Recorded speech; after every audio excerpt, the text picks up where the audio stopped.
Ngiyabekela igama lami nguSiphiwe ngokaNtombela. Bengicela nje ukuthi uqale ungena kuleli cast of subscribe button ukuze kuzothola okuningi okwenzakalayo esikufakayo ke-especial. Aphinde ngikhumbuze ukuthi bafethu ucofa subscribe button angimoshi ngisho elincane idatha, akumoshi ngisho airtime kodwa usukuyibeka emathubeni ukuthi ke ube umuntu ohlele kuyi-VIP, umuntu ohlele kuyi-VIP yonke into uyithola iqala kuyena. Shuthi nje uspecial nje wena masifake video uzothola nje i-notification eshoyo ukuthi hayi mfowethu ozosebefakile-ke awuzoqalaza ngapha ngoba phela hey siyayithandela indaba fowethu. Phinde futhi ngikukhumbuze ukuthi ungakhohlwa ukulike, comment, ushare lokho ke ukuze nabanye abantu ke bekwazi ukuthi ke ubeke umbono ngokucomment bese uyashare ubonise nabanye abantu ke mhlambe ke abanye abantu abangakaze bebone yabo. So bafowethu indaba lethu sisakhuluma into eyodwa. Sifuna ukuqwashisa kulolu hlelo kubantu ukuthi ke mhlambe nabanye abezayo i-youth ukuthi mhlambe ngagwema kanjani izimo ezifana lezi ukuze mhlambe ke zingakwazi ukuthi ikeqeke yabo zibreakeke ubuvajini babo uthothi ingane incane kodwa manje isilimele ngesimo sokuthi yabo iyashoda mhlambe ngokolwazi yabo. So seswami ukhamba kanjani? Hamba kahle futhi njani? Ngiyaphila. Ngubani wakwabani udabuka kiphi indawo? Okay, igama lami nguluyanda ngokwaMasikane ndabuka endaweni yakwaMaphumulo eMathafeni. Yeah. So seswami ngifuna usharele nawe mhlawumbe istory sakho ukuthi kuwena ke kwenzekalani beze bekudidisa Nkosi yami lo mfana Mumbe. Umfana owazama ukuthatha ubuntombi bami ngumuntu wasesiwami owayekade ephila impilo engayibeke ezingeni eliphezulu. Engasuke ngayihalela kanti ngimncane kunaye nosisi wami ngimncane kunaye ngagcina ngithatheka. Yeah, kanjani uchaze nje. Chaze nje istory sakho sisi.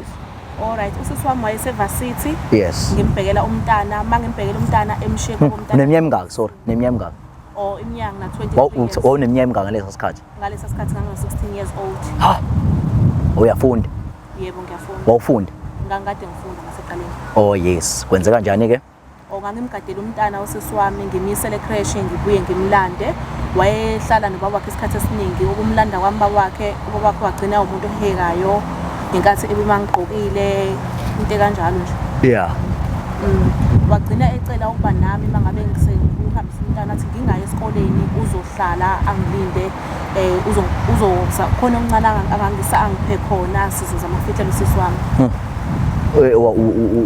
Awuchazi mfethu urelax nje uchaze nje kahle ukuze umuntu ezozwa ukuthi kwenze kanjani kwenze kanjani mfethu uyabona nje uchaze nje yonke into urelax nje. Yeah. Alright. Umuntu kasisi wami waba ngumuntu ohehekayo kimi mangabe ngibona ngiphambi kwakhe ngiqokile because ngangumuntu nje oyifakela owayekhindela mangabe. Oh yes, ngiyakubona manje ukhindile. Yebo budi. Yeah.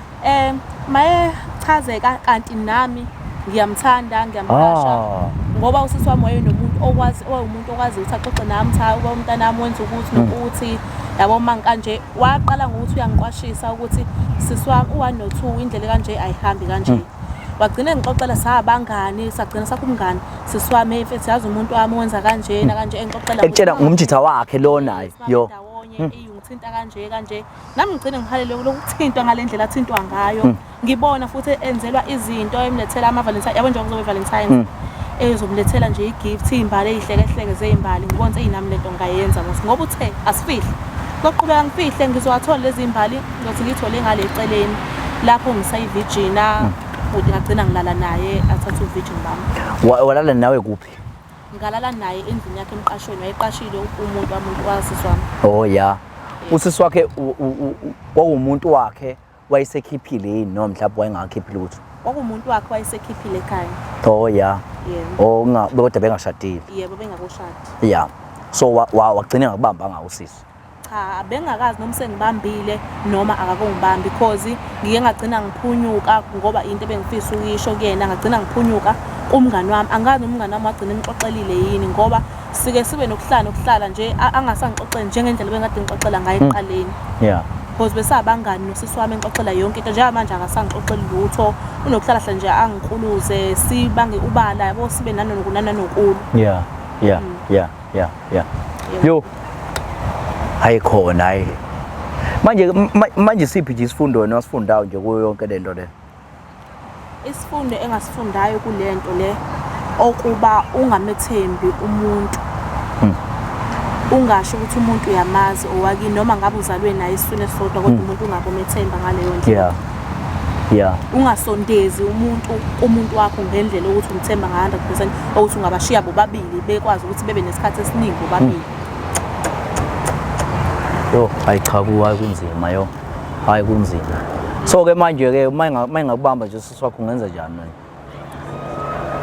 Khona ngingashuba kodwa indlela ekwenzeka ngayo sekuthanda ukuthi ngibe nokukhathala. Yeah. Khona ngiyafisa ukuthi ayazi ngoba egcineni ngiyabona vele uzogcina yazile umngani nje naye njengoba ngisho kanje ngithi umuntu ungabomethemba. Nomngani wami senginobuye ngingamthemba ukuthi angasamxoxela ongenzeka wamxoxela. Yeah. Manje ke nisaqhubeka nokushayana nomjitha.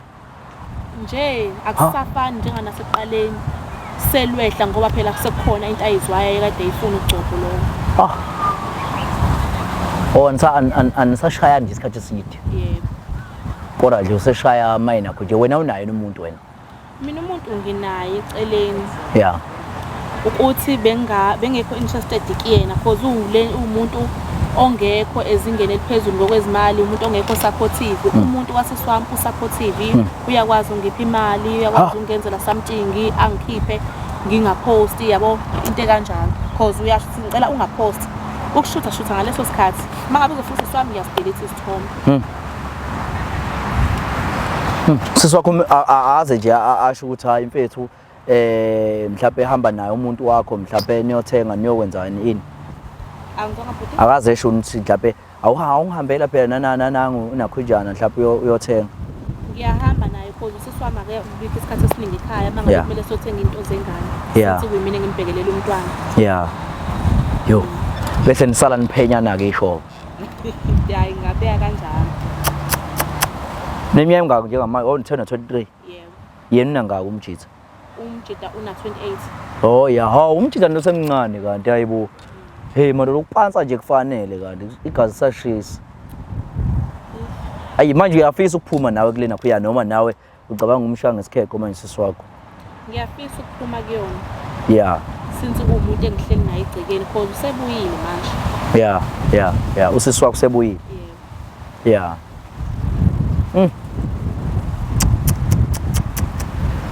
Hayi bafowethu hayi inkanankana le. Hey.